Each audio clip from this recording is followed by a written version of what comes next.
Hi everyone, this is Jared Lantern here with kind of a overdue video in the sense that I've been wanting to do one for quite some time, but and although being quarantined may seem like the best time to make a video, it's also hard to get the house to yourself in order to do one, which is my main excuse. But anyway, not for lack of content. There's been a lot of things that I've wanted to talk about, and I think things are just going to be a little bit different this year for a lot of us haunters in terms of how we do our haunts. For some, it may not change at all.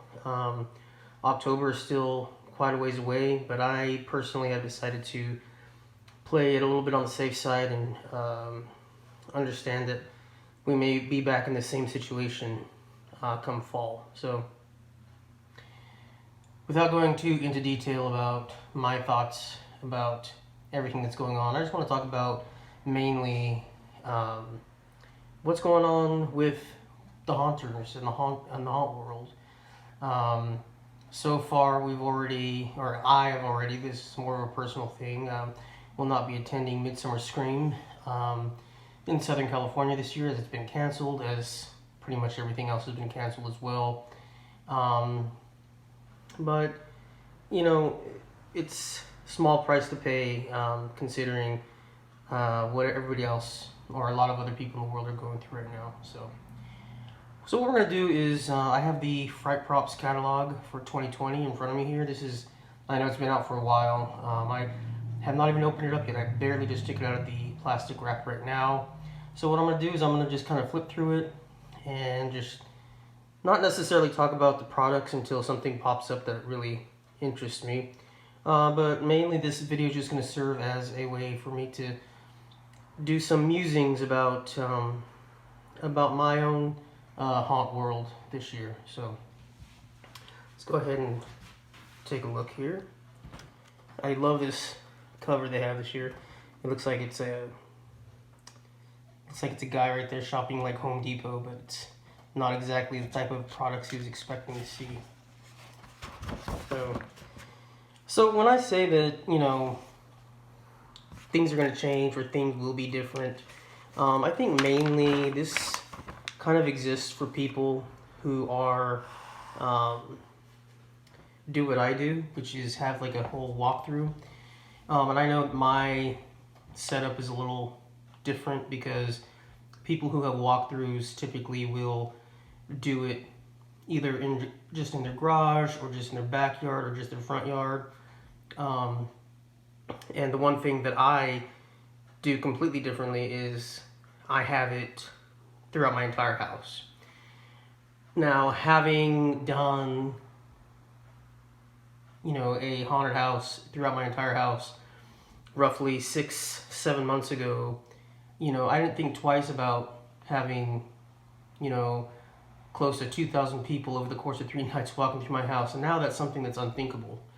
We're not even allowed to, well, not allowed, but to play it safe. It's not a good idea to even have our own family members come into our house.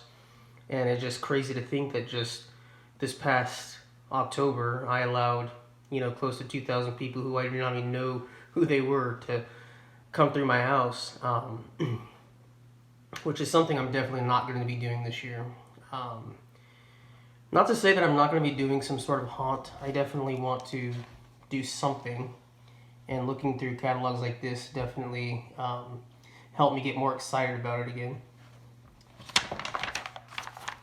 These are all the items that I've never been able to really kind of grasp my mind around in order to use, nor would I want to. I know the pneumatics and all, like the air compressor stuff, is really awesome, but I could not do it. So being that we're not going to have a full-fledged walkthrough this year, the question is, what are we going to do? I think what I really enjoy to do is something that I really have never done. And being someone who loves Halloween, it's kind of crazy to say this, but I've never done just a basic display for my front yard.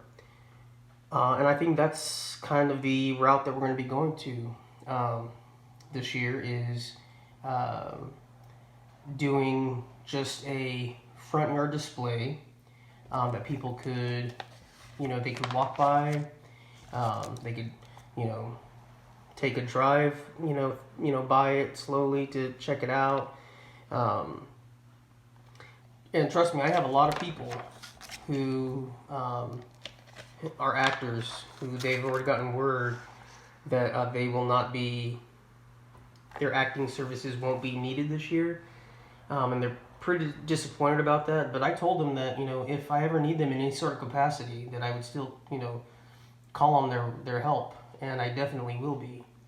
And just because it's a display doesn't mean that actors are totally out of the question. You could totally have actors, even if it's just a display that you're looking at.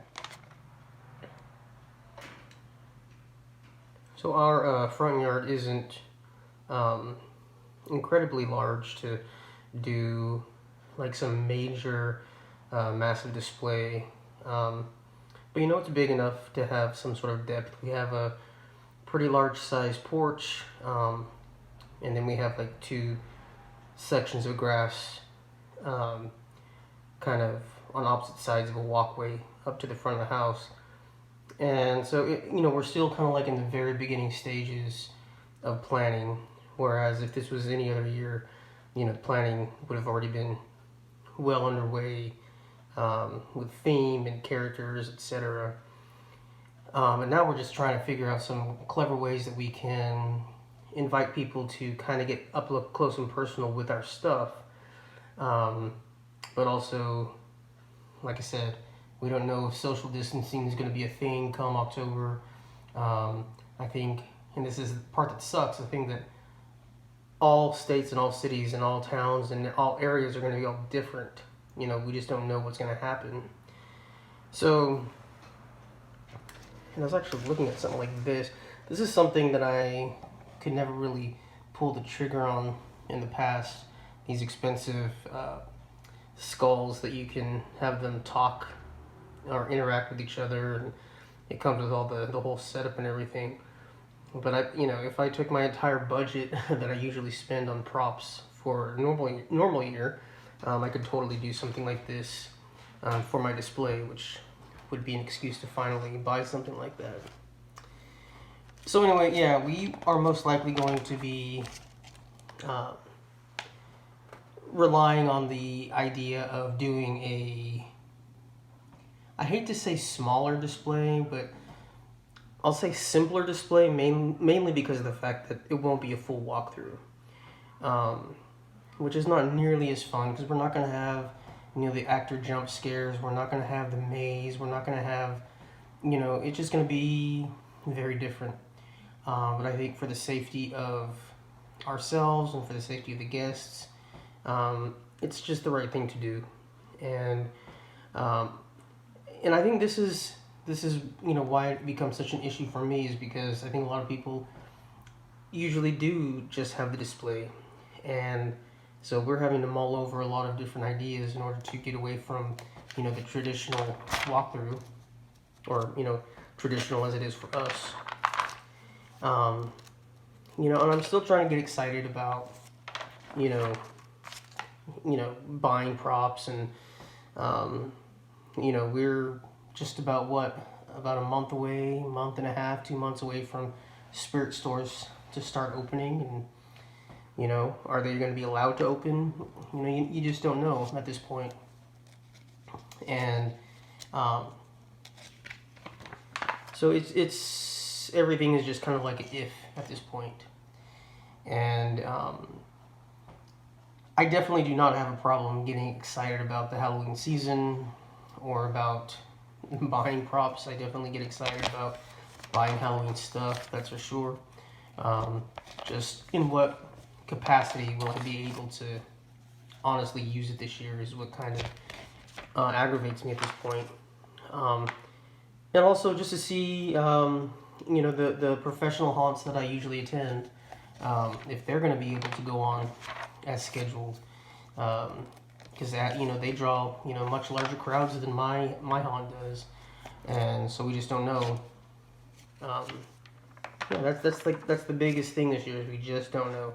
We are lucky enough to at least know that we have quite a few months to prepare for whatever it is we do, whatever changes that have to be made. So I'm happy about that. And so yeah, let me know in the comments below what you guys feel about what's going on. If you are just going to be planning as usual and hoping everything just stays the same, or if you are scaling back a little bit because of the way the world is right now. I don't know, I don't want to get too controversial here. I know a lot of people are pretty passionate about certain things, but let's just kind of keep it about Halloween, you know, by itself. Now we're getting to like the really technical stuff over here. Yeah, so basically, I've always loved these. This would be another reason to spend all my Haunter's budget on one item, on these, the moving portraits. That'd be cool for a display as well. Yeah, so I am as excited as I possibly can be, knowing that I'm going to have to scale back a lot this year. But I'm still excited. I mean, it's hard to not be excited when you love Halloween as much as you do, even if you have to change some things. So that's about it. I know this was not a very thorough tour of this catalog, but now we're getting the really good stuff though.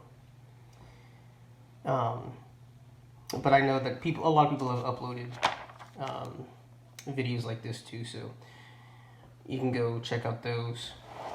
Always love these.